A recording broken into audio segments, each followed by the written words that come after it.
हम मीनू झा प्रणाम करै छी समस्त मिथिलावासीके। अपन माताजीके संग एकटा बसकट्टीके गीत लऽ कऽ उपस्थित छी। आशा करै छी अहाँ सबके नीक लागत। धन्यवाद। जय मिथिला, जय मैथिली।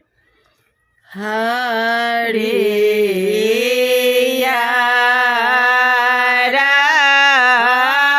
बासा के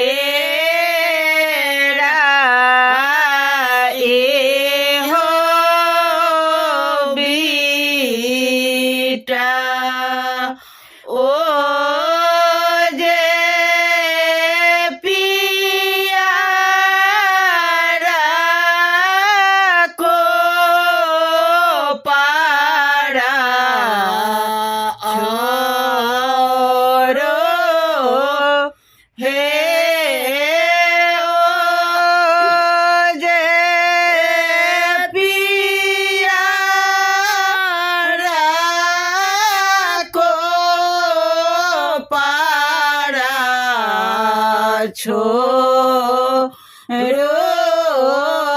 है ताहे बेटा पैसा ला दो लाडुआ बारुआ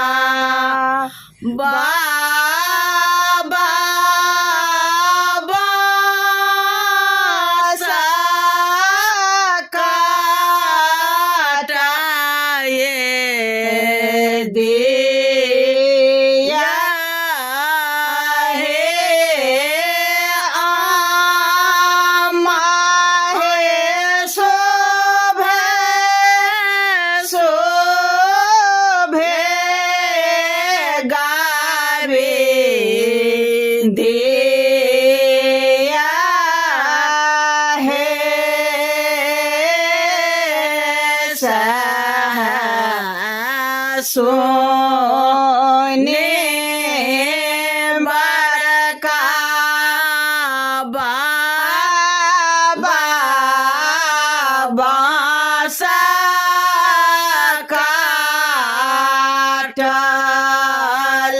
ओ जे बड़के दान दे शोभ गावे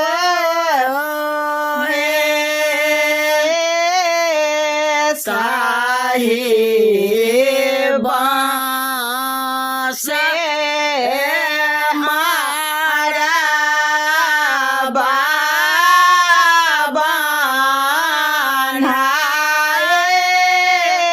गेला ओ